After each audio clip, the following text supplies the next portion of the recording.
क्या जीवन में आप पाना चाहते हैं? ख्याल आया उसी संबंध में थोड़ी आपसे बात करूंगा तो उपयोगी होगा। मेरे देखे जो हम पाना चाहते हैं उसे छोड़कर और हम सब पाने के उपाय करते हैं, इसलिए जीवन में दुख और पीड़ा फलित होते हैं। जो वस्तुतः हमारी आकांक्षा है, जो हमारे बहुत गहरे प्राणों की प्यास है, उसको ही भूलकर और हम सारी चीजें खोजते हैं और इसलिए जीवन एक वंचना सिद्ध हो जाता है। श्रम तो बहुत करते हैं और परिणाम कुछ भी उपलब्ध नहीं होता। दौड़ते बहुत हैं लेकिन कहीं पहुंचते नहीं हैं। खोदते तो बहुत हैं, पहाड़ तोड़ डालते हैं लेकिन पानी के कोई झरने उपलब्ध नहीं होते, जीवन का कोई स्रोत नहीं मिलता है। ऐसा निष्फल श्रम से भरा हुआ हमारा जीवन है। इस पर ही थोड़ा विचार करें, इस पर ही थोड़ा विचार आपसे मैं करना चाहता हूं। क्या है हमारी खोज? यदि हम अपने पर विचार करेंगे, देखेंगे, आंखें खोलेंगे, तो क्या दिखाई पड़ेगा? क्या हम खोज रहे हैं? शायद साफ ही हमें अनुभव हो कि हम सारे लोग सुख को खोज रहे हैं, और लगेगा कि मनुष्य का प्राण तो सुख चाहता है। मनुष्य का ही क्यों, और सारे पशुओं की भी आकांक्षाएं सुख को पाने के लिए हैं, ऐसा हम विचार करेंगे। हर कोई सुख चाहता है, लेकिन मैं आपसे निवेदन करना चाहता हूं प्रथम ही, और फिर उस पर विस्तार से आपको समझाने के प्रयास करूंगा। सुख की खोज झूठी खोज है। वस्तुतः हम सुख नहीं चाहते हैं, हम कुछ और चाहते हैं।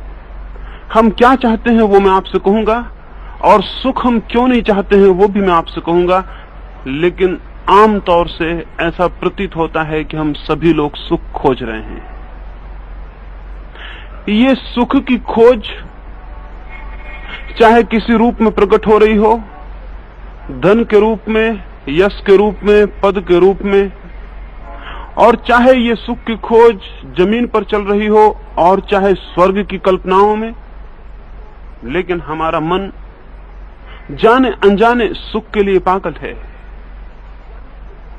क्या कभी ये विचार किया कि आज तक जमीन पर बहुत लोगों ने सुख खोजा है लेकिन किसी ने सुख पाया है? क्या कभी ये विचार किया कि करोड़ करोड़ अरब अरब लोग जिस बात को खोज चुके हैं और असफल हो गए, क्या मैं उसमें अपवाद सिद्ध हो जाऊंगा? और क्या कारण है कि सुख इतने लोग खोजते हैं लेकिन सुख उपलब्ध नहीं होता है? जैसे ही किसी सुख को हम पा लेते हैं वैसे ही वो व्यर्थ हो जाता है और हमारी आकांक्षा आगे बढ़ जाती है। ऐसा क्यों होता है? किस कारण से ये होता है?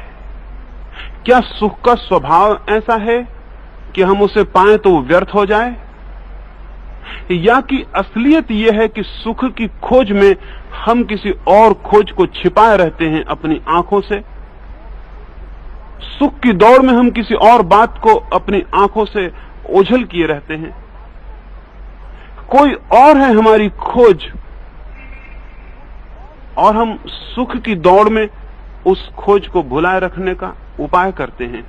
जैसे ही सुख मिल जाता है, सुख की दौड़ बंद हो जाती है, वैसे ही भीतर का दुख फिर दिखाई पड़ने लगता है। फिर हमें किसी नए सुख की खोज शुरू करनी पड़ती है ताकि दुख को फिर भुलाया जा सके। जब तक सुख मिलेगा नहीं, दौड़ रहेगी, मन उलझा रहेगा, तो लगेगा कि सुख मिलने वाला है। जैसे सुख मिलेगा, दौड़ बंद होगी, मन खाली होगा, भीतर के दुख के दर्शन फिर शुरू हो जाएंगे। सुख जब तक पाने की चेष्टा चलती है, आकांक्षा चलती है, इच्छा चलती है, तब तक तो दुख भूला रहता है। और जैसे ही सुख मिला, दौड़ बंद हुई, मन खाली हुआ, मन थोड़ा काम से विश्राम में गया और भीतर का दुख फिर दिखाई पड़ने लगता है। फिर हमें नए सुख की खोज फिर शुरू कर देनी पड़ती है। सुख की खोज ज्यादा से ज्यादा दुख को भुलाने का काम करती है। सुख की खोज ज्यादा से ज्यादा एक नशे का काम करती है, लेकिन कहीं पहुंचाती नहीं, न कहीं पहुंचा सकती। सुख की कितनी ही बड़ी खोज हो, भीतर का दुख नष्ट नहीं हो सकता। ये असंभव है, ये इतना असंगत है, इन दोनों का कोई मेल नहीं है। मैंने सुना है एक मुसलमान बादशाह था, एक रात अपने महल में सोया हुआ था। अंधेरी रात है, आधी रात है, ठंड के दिन है, सर्दी जोर से है। उसने देखा उसके छप्पर पर कोई ऊपर चल रहा है। पुराने जमाने के मकान थे।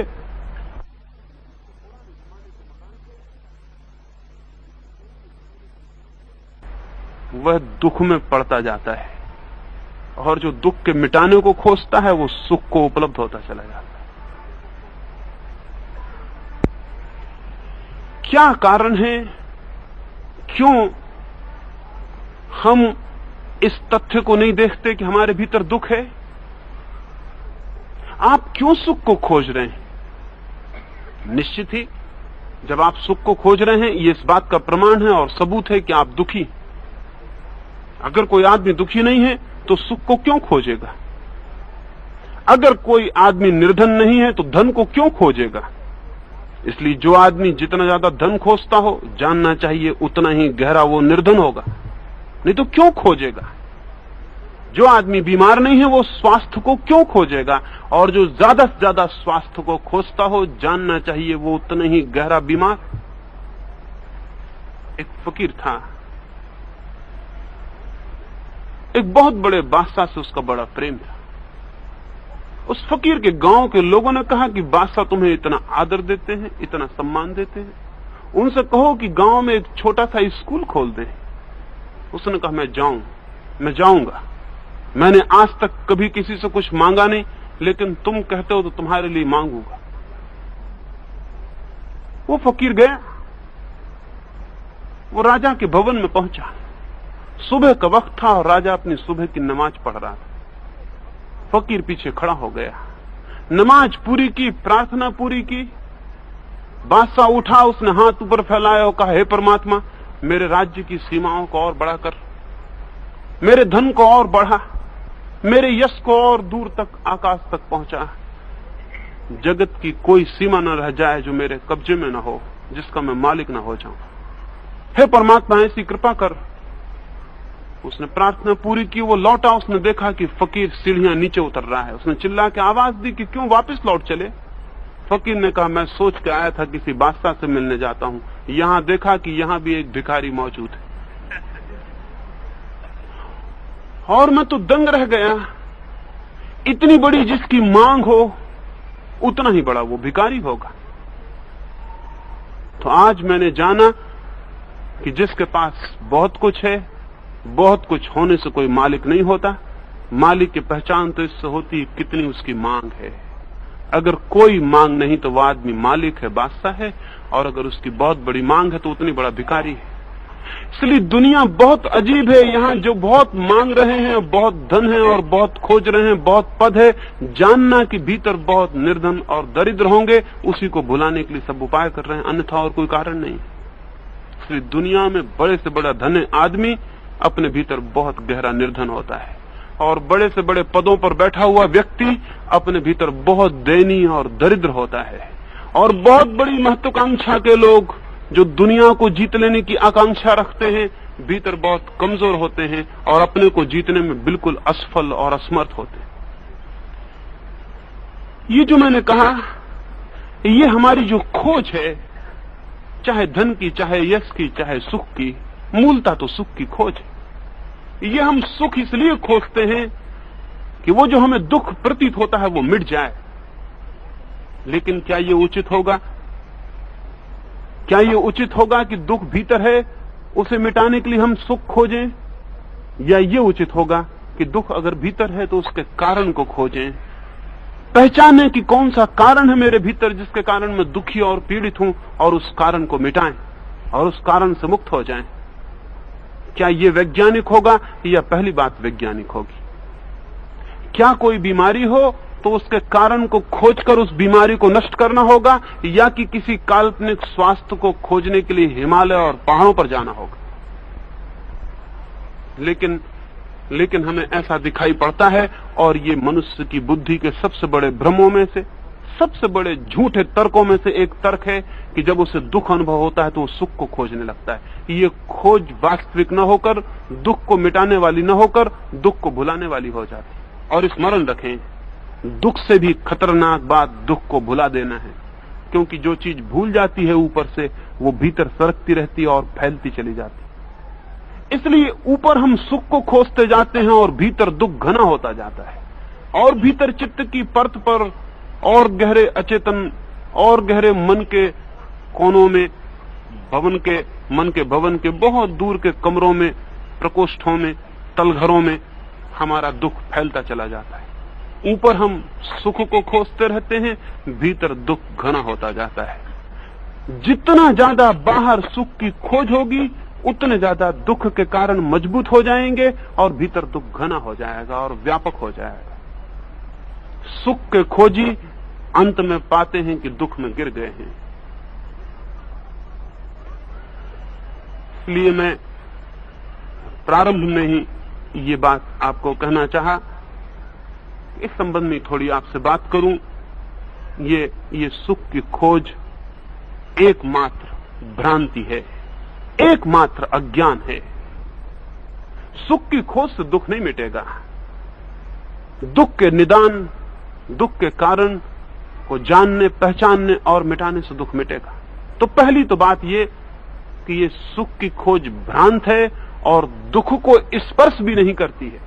दुख के ऊपर ऊपर फैल जाती है और भीतर दुख मजबूत बना रहता है, उसे कहीं भी नहीं छूती। ये वैसे ही है जैसे कोई एक वृक्ष हो और हम उसकी जड़ों को तो काटे नहीं और उसके पत्तों को काटते रहें। क्या आप जानते हैं कि पत्तों के काटने से और ज्यादा पत्ते वृक्ष में आ जाएंगे? क्या कोई वृक्ष पत्तों के काटने से नष्ट होता है? नहीं, और भी सघन हो जाता है, और भी घना हो जाता है, और भी उसके विकास के मार्ग खुल जाते हैं। वृक्ष नष्ट होता है जड़ों को नष्ट करने से। सुख की खोज दुख के पत्तों को छांटने जैसी है, दुख की जड़ को नष्ट करने जैसी नहीं। जो व्यक्ति सुख की खोज कर रहा है उसे मैं अधार्मिक कहता हूं, और जो व्यक्ति दुख के कारणों को नष्ट करने की खोज कर रहा है उसे मैं धार्मिक कहता हूं। उनको धार्मिक नहीं कहता जो मंदिर जा रहे हों और प्रार्थना कर रहे हों, क्योंकि हो सकता है उनका मंदिर जाना और प्रार्थना करना भी सुख की खोज हो, दुख को मिटाने का वैज्ञानिक उपाय नहीं। इस बात को ठीक से समझ लेना। यह हो सकता है कि मंदिर में उनकी प्रार्थना सुख को पाने की ही खोज का हिस्सा हो, और वो भगवान को भी सुख की खोज में माध्यम बनाना चाहते हो, और वहां भी जाके प्रार्थना कर रहे हो सुख को पाने की। और अगर भगवान उन्हें सुख देता हुआ मालूम पड़े तो वे मानेंगे कि भगवान है और कुछ नारियल चढ़ाएंगे, फूल चढ़ाएंगे, और अगर सुख देता हुआ न मालूम पड़े तो वे इंकार करेंगे कि भगवान का कोई प्रमाण नहीं मिलता, क्योंकि हम तो दुखी हैं। उनके सुख की खोज ही उन्हें दुकान से हटा के मंदिर तक ले जा सकती है, लेकिन सुख के खोजी को मैं धार्मिक नहीं कहता हूं। एक दुनिया है जहां हम धन कमा रहे हैं, भवन बना रहे हैं, यश प्रतिष्ठा को इकट्ठा कर रहे हैं, संग्रह कर रहे हैं, परिग्रह कर रहे हैं। एक सीमा आती है कि मनुष्य को दिखाई पड़ता है इससे तो दुख मिटता नहीं और मुझे चाहिए सुख। तो ये भी हो सकता है कि इसकी प्रतिक्रिया में, इसके रिएक्शन में वो सारा घर द्वार छोड़ दे, संपत्ति छोड़ दे, साधु हो जाए, कष्ट झेलने लगे, शरीर को पीड़ा देने लगे, भूखा रहने लगे, शरीर को कोड़े मारने लगे, कांटों पे सोने लगे, धूप में पड़ा रहने लगे, नंगा रहने लगे, जितने कष्ट शरीर को दे सकता है देने लगे। लेकिन स्मरण रहे, ये हो सकता है कि ये सारा कष्ट और पीड़ा भी स्वर्ग में, इस लोक में, परलोक में, इस जन्म में, अगले जन्म में कहीं सुख को पाने की आकांक्षा से किया जा रहा हो, तो ये सारे कृत्य अधार्मिक हो जाते हैं।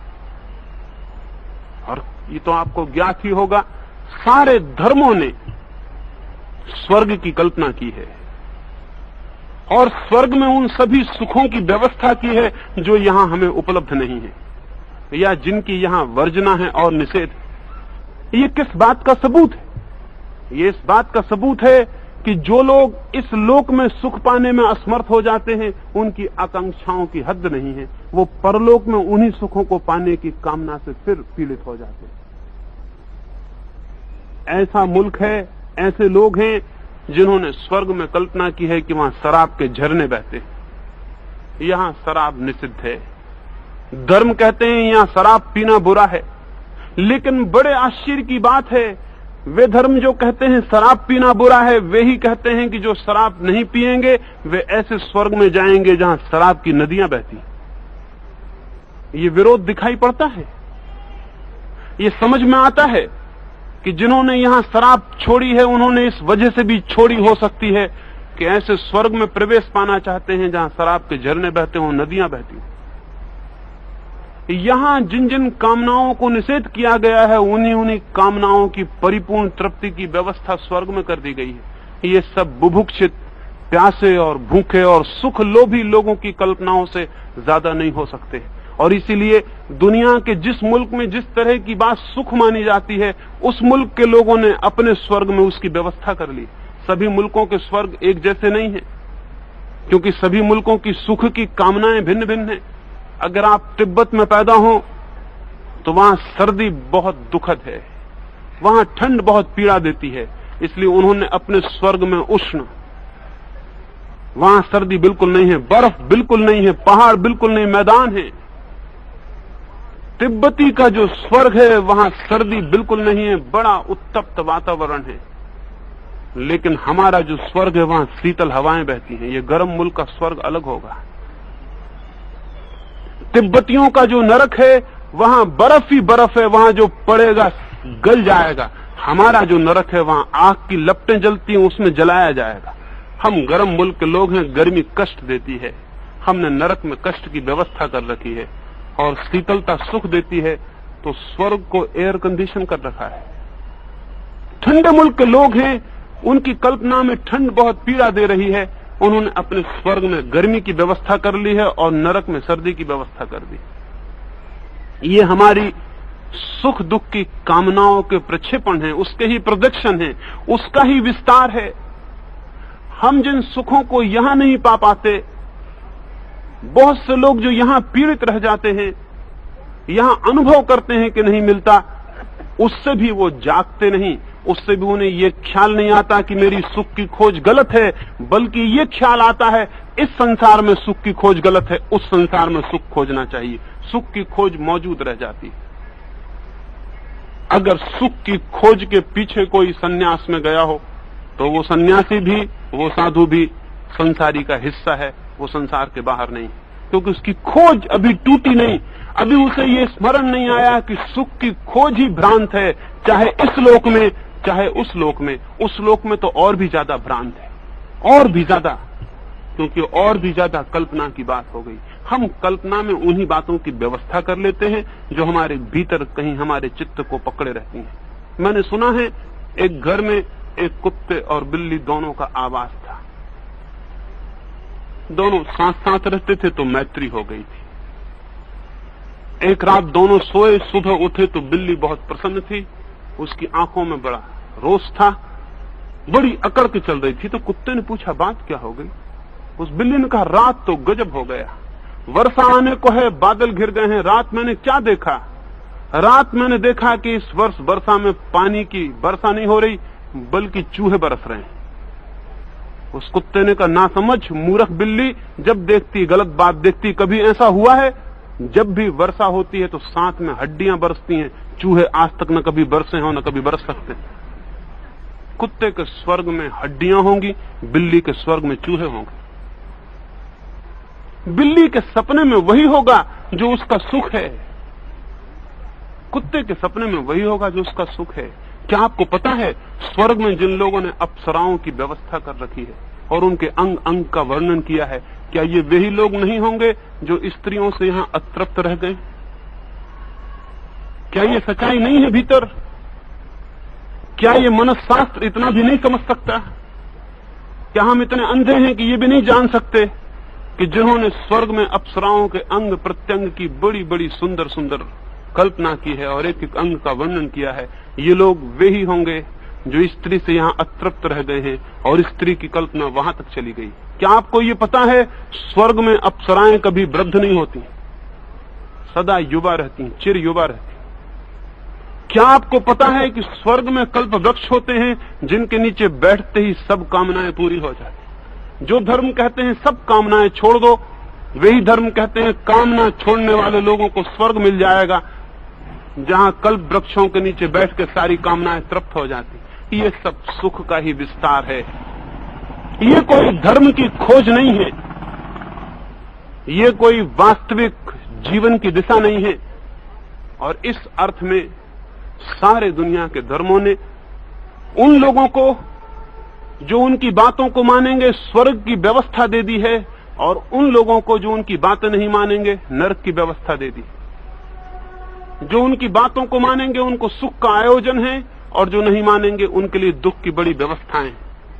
और कितना आश्चर्यजनक है, स्टालिन को, हिटलर को या मुसोलिनी को भी जिन बातों का पता नहीं होगा कि आदमियों को किस किस भांति कष्ट दिए जाएं, उनके बहुत पुराने गुरुओं ने सब ग्रंथों में लिख दिया है। नरक में कौन कौन से कष्ट दिए जा सकते हैं, कौन कौन सी कल्पना की जा सकती है, वो बहुत पहले कर ली गई।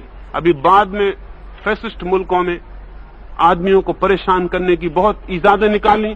अगर उनको समझ होती और वो सारे पुराने ग्रंथ पढ़ लेते और नरक में क्या क्या योजना की गई है अगर उसको जान लेते, तो उनके कारागृह और भी समृद्ध हो जाते। वहां वो और परेशान करने के, टॉर्चर करने के, लोगों को पीड़ा देने की नई नई इजाजतें जान सकते थे। लेकिन जिन लोगों ने ये कल्पना की है कि जो हमारी बातें नहीं मानेंगे उनको इस तरह के दंड दिए जाएंगे, ये लोग कोई अच्छे लोग नहीं रहे होंगे। असल में जो अपने लिए सुख खोजता है वो सदा दूसरे के लिए दुख खोजने का आकांक्षी होता है। ये तो नियम की बात है। जो अपने लिए सुख खोजता है वो अनिवार्यतया दूसरे के लिए दुख खोजने की व्यवस्था रखता है। इसलिए तो मैंने कहा सुख का खोजी अधार्मिक होता है। अगर आप सारा सुख छीन लेना चाहते हैं तो कैसे छीनेंगे? जब तक कि दूसरे लोगों का सारा सुख आपके पास ना आ जाए आप कैसे सुखी हो जाएंगे? सबका सुख छीन लो। ये सुख के कामियों ने नरक की भी कल्पना की है जहां की जो उनके विरोध में उन्हें डाल दिया जाएगा, और आप हैरान हो जाएंगे। छोटे छोटे निर्दोष पापों के लिए, जिनको कि पाप भी कहना कठिन है, उनके लिए भी इटर्नल कंडेमनेशन तक की व्यवस्था है। अनंत काल के लिए भी। एक आदमी जिंदगी में कितने पाप कर सकता है? अगर मैं हिसाब लगाऊं तो जितने पाप किए होंगे, कल्पना में सोचे होंगे, अगर सबका भी कोई सख्त से सख्त मजिस्ट्रेट से फैसला करवाऊं तो भी 5-7 साल सजा मिलना मुश्किल है।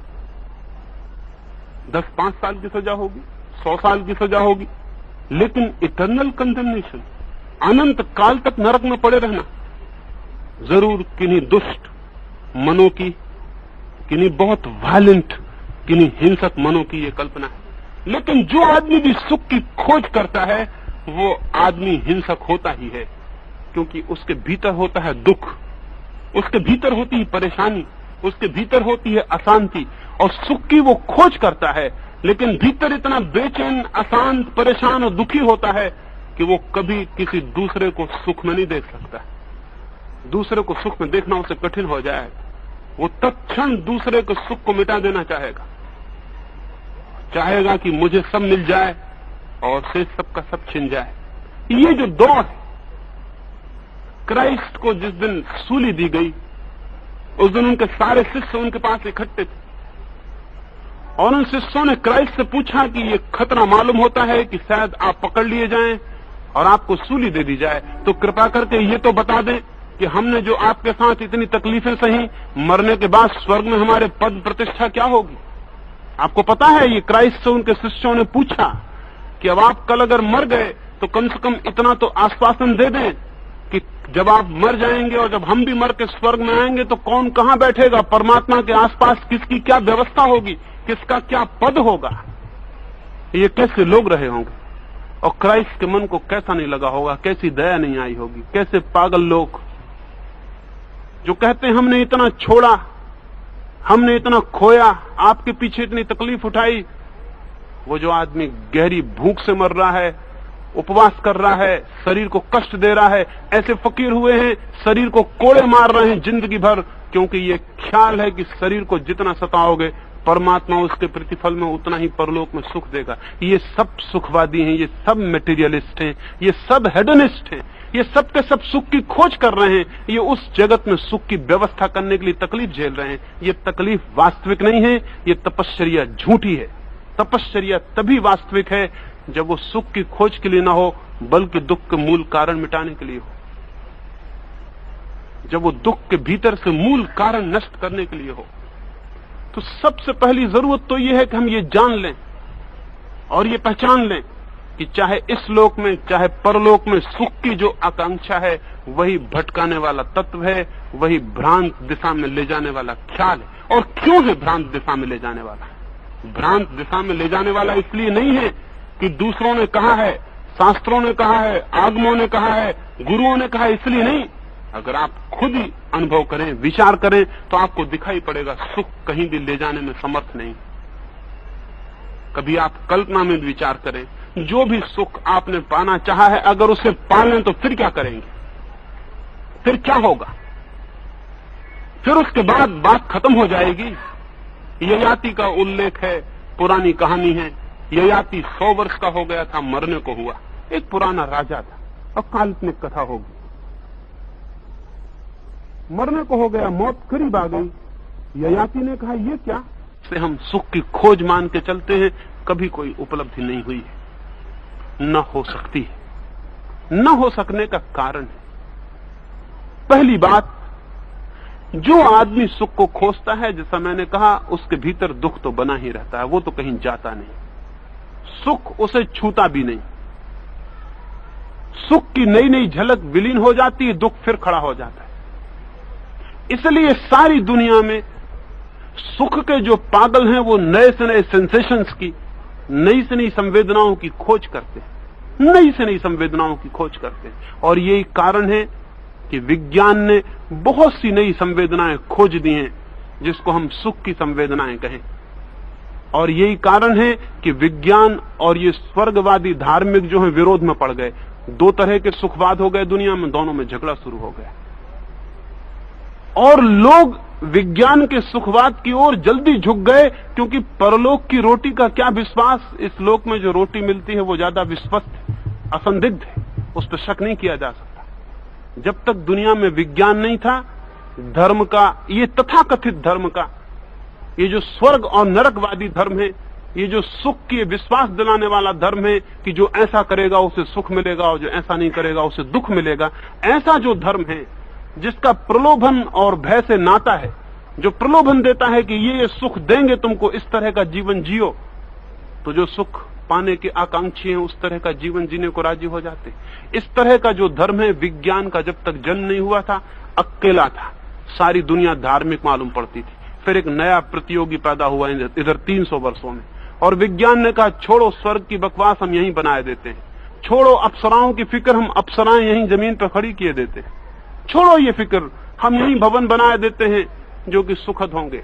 और बड़ी जोर से पागलपन शुरू हुआ जमीन को ही स्वर्ग बनाने का। धार्मिक लोग घबरा गए, वो झूठे धार्मिक लोग सब घबरा गए, क्योंकि बड़ी दिक्कत हो गई। इसमें ग्राहक खिंजाने का डर बहुत जोर से पैदा हो गया, क्योंकि ग्राहक परलोक की दुकान पर अब राजी नहीं हो सकते थे। अब जब यहाँ प्रत्यक्ष मिलता हो तो कल्पना में कौन फिक्र करे। इसलिए विज्ञान का जोर से प्रभाव हुआ, सारी दुनिया में विज्ञान का भौतिकवाद प्रभावी हो गया। धार्मिक लोग गाली देने लगे कि हम आध्यात्मिक हैं और ये भौतिकवादी हैं। मैं आपको कहूं, भौतिकवाद का ही भौतिकवाद से विरोध हो सकता है, अध्यात्मवाद का भौतिकवाद से। अब वो कर्मयोग को भी मानने वाले लोग ऐसा समझते हैं, और इस मुल्क में ढेर उनके व्याख्याकार हैं, करीब करीब वैसे व्याख्याकार हैं जिनका कहना यह है कि कर्म करते रहो, आसक्ति मत रखो, तो कर्मयोग हो जाएगा। ये बिल्कुल झूठी बात है।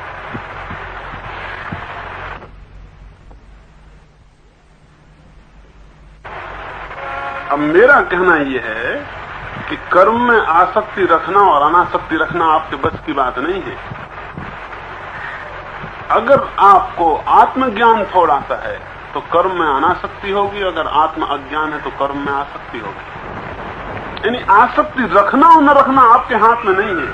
अगर आत्मज्ञान की स्थिति है तो कर्म में अनासक्ति होती है, और अगर आत्म अज्ञान की स्थिति है तो कर्म में आसक्ति होती है। आप आसक्ति को अनासक्ति में नहीं बदल सकते हैं, अज्ञान को ज्ञान में बदल सकते हैं। वो मेरा मामला तो वही का वो है, वो मैं कहीं से भी कोई बात हो, मामला मेरा वही का वो है, बात में वही एक ही है। प्रश्न है, सत्पुरुषों ने कहा है अपने को जानो, नो थायसेल्फ। लेकिन इतनी महत्वपूर्ण बात भी, इतनी जरूरी और तत्क्षण अनुभव में आए ऐसी बात भी बहुत कम लोग क्यों साधते हैं? बहुत कम लोग क्यों साधते हैं? बहुत कम लोग इस सत्य को उपलब्ध क्यों होते हैं? अधिक लोग क्यों नहीं हो पाते? प्रश्न तो बड़ा महत्वपूर्ण है। तो कितनी बार रोज ही तो सारी चर्चा, सारे प्रवचन, सारे शास्त्र इसी बात से भरे हैं कि अपने को जानो, लेकिन हम अपने को जान क्यों नहीं पाते? इसके दो कारण हैं, और अधिक लोग क्यों इसमें संयुक्त नहीं हो पाते, इसके दो कारण हैं। एक कारण तो यह है कि शास्त्रों को लगता होगा कि मोस्ट अर्जेंट नीड है, और जिन्होंने अपने को जाना उन्हें लगता हो कि ये तत्काल उपलब्ध करने की चीज है। ये आपको नहीं लगता। आप सुनते हैं, सुनते वक्त प्रभावित हो सकते हैं, लेकिन आपको ऐसा नहीं लगता कि ये बिल्कुल जरूरी चीज है, इसी वक्त जाननी चाहिए। आपको लगता है कि अभी जरूरी चीजें और दूसरी हैं, इसको कल भी जाना जा सकता है, परसों भी जाना जा सकता है। जीवन की जरूरतें दूसरी हैं, आत्मा जीवन की जरूरत नहीं है। आपको आत्मा जीवन की जरूरत नहीं मालूम होती, फिजूल समय की बातचीत मालूम हो सकती है। नहीं, आपके लिए वो अर्जेंट नहीं है। और अगर कोई आदमी आपसे कहे, एक दफा ऐसा हुआ है, साधु ने एक सभा के बीच खड़े होकर कहा कि जो जो मोक्ष चाहते हैं वो तत्क्षण खड़े हो जाएं, क्योंकि मुझे कुछ ऐसा सूझा है कि अभी भी मोक्ष इसी वक्त उन्हें दिलाया जा सकता है। उस सभा में एक आदमी खड़ा नहीं हुआ, और एक आदमी जो बहुत दिन से मोक्ष के बाबत पूछता था, उससे उस साधु ने कहा कम से कम तुम तो खड़े हो जाओ। वो बोला मैं जरा कल सोच के बताऊंगा। क्योंकि सवाल ये है कि मोक्ष आप विचार बहुत करते होंगे, लेकिन अगर अब भी कोई देने को राजी हो जाए तो आप भाग ही खड़े होंगे उस आदमी से कि ये ठीक नहीं है। तो मोस्ट अर्जेंट नीड जो आपने लिखा लगती नहीं आपको, और लग नहीं सकती, और न लगने का कारण। और जो लोग आपको समझाते हैं वो ही गलत रास्ते से समझाते हैं, इसलिए नहीं लग सकती। आपको आत्मा को जानना तब आपकी आत्यंतिक जरूरत बनेगी जब आप आपके भीतर जो दुख है उसका अनुभव करेंगे। साधु वे नहीं हैं जो बतलाते हैं कि आत्मा को जानना चाहिए, साधु वे हैं जो आपको आपके दुख का साक्षात करा लें।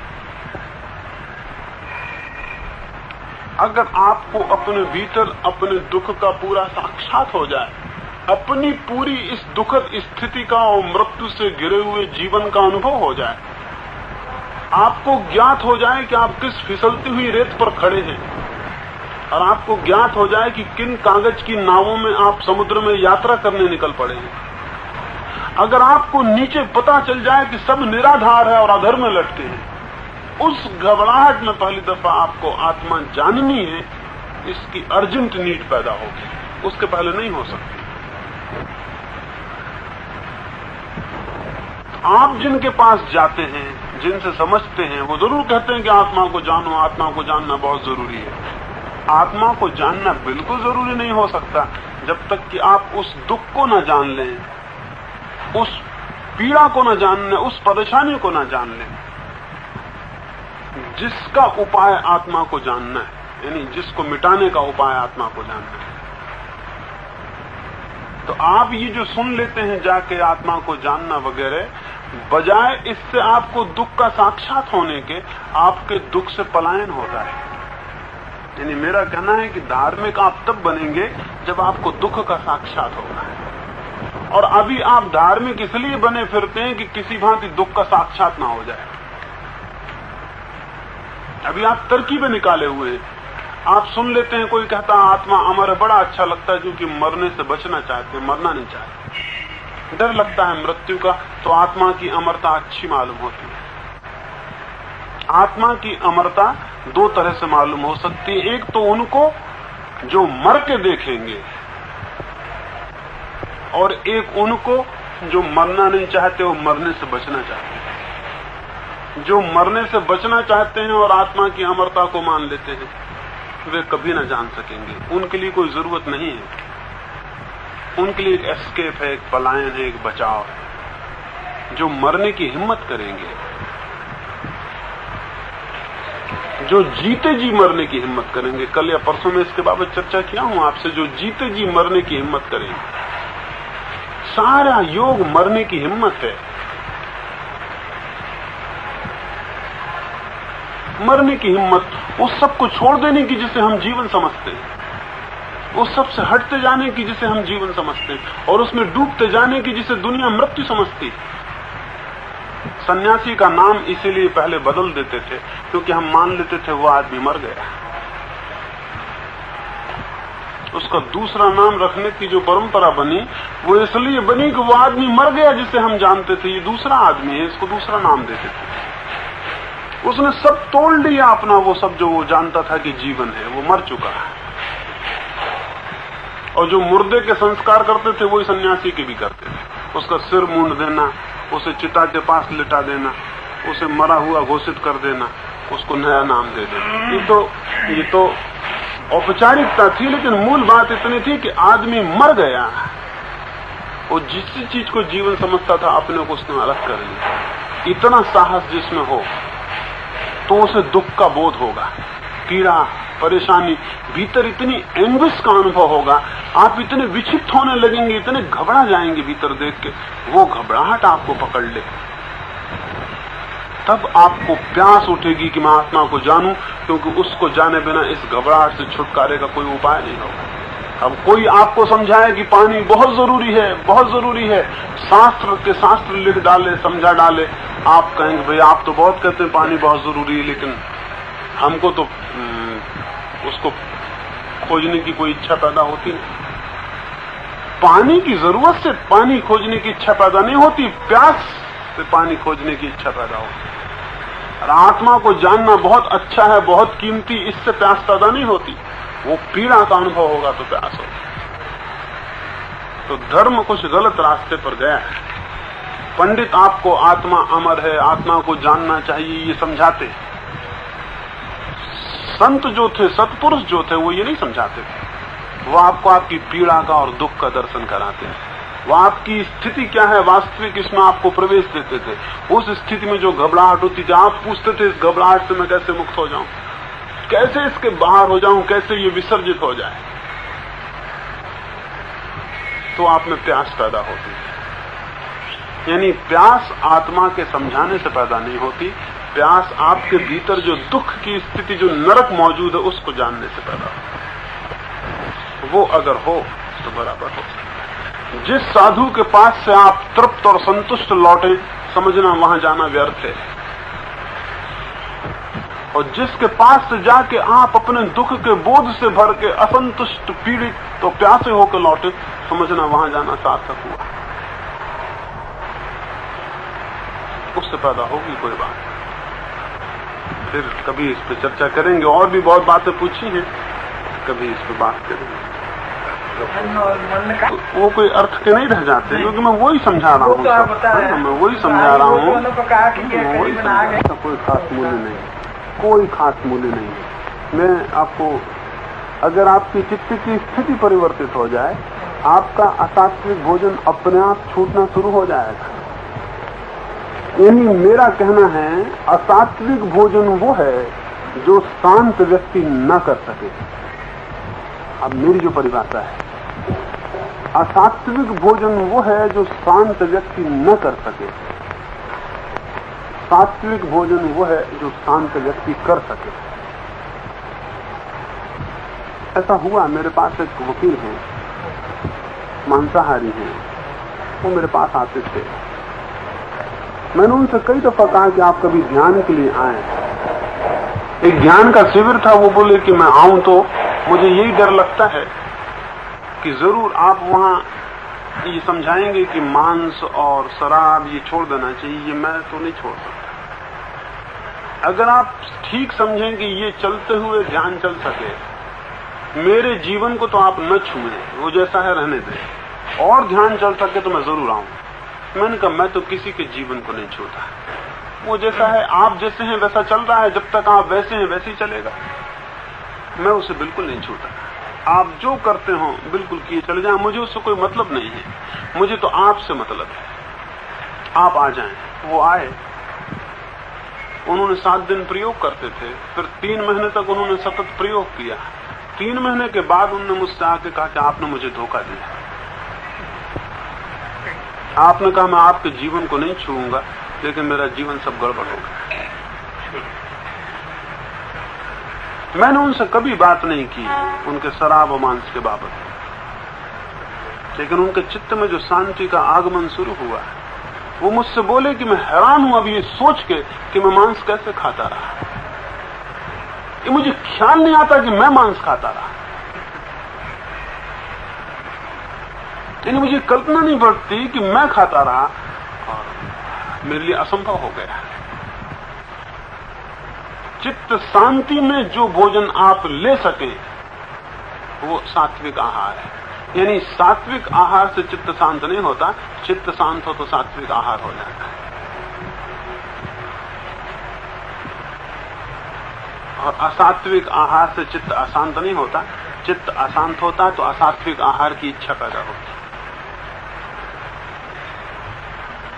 यानी मेरी बुनियादी बात है कि आप में सब भीतर से बाहर की तरफ आता है, बाहर से भीतर की तरफ कुछ नहीं।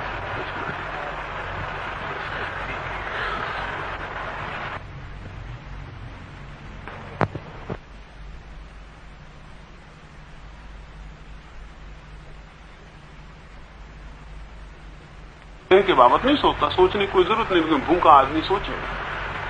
आपको पानी मिल गया है तो आप पानी के बाबत नहीं सोचते, लेकिन प्यासा आदमी सोचेगा। तो स्वाभाविक भी है। तो जिसको आप उपवास कह रहे हैं, उस उपवास में आत्मा के निकट तो वो बिल्कुल नहीं होता। शरीर के निकट जितना कभी नहीं था उतना निकट होता है। उपवास से बिल्कुल विपरीत है जिसे आप उपवास कह रहे हैं। एक साधु मेरे पास कुछ दिन थे, एक हिंदू सन्यासी थे। वो मुझसे मेरे पास जिस दिन आए थे तो मुझसे बोले आज मैं खाने को जाता था। मैंने उनसे कहा आप खाना लेंगे? वो मन भोजन कर रहा और कुछ भी नहीं कर रहा। तब मैं देखता हूं उपवास करने वालों को, पहले खूब खाएगा, फिर उपवास कर लेगा, फिर चिंतन करेगा उस दिन पूरा कि कल क्या करना है, कल क्या खाना है, फिर कल सुबह होती से वो खाने में लग जाए। इसको उपवास कहिएगा? जिसके आगे भी खाना है, जिसके पीछे भी खाना है, वो प्रताड़ना हो सकती है, उपवास कैसे हो सकता है? और बीच में भी चिंतन उसी का है। उपवास की ही भांति हमारे सारे क्रियाकांड खोटे और दो कौड़ी के, उनका कोई मूल्य नहीं है और गलत है। और जितने जल्दी छूट जाएं दुनिया में आदमी को धार्मिक होना उतना आसान हो जाए। अब आपको दिक्कत यही लगेगी कि इसका मतलब ये हुआ कि मैं सब छोड़ देने को कहता हूं कि सब क्रियाकांड छोड़ दें, फिर हम क्या करें?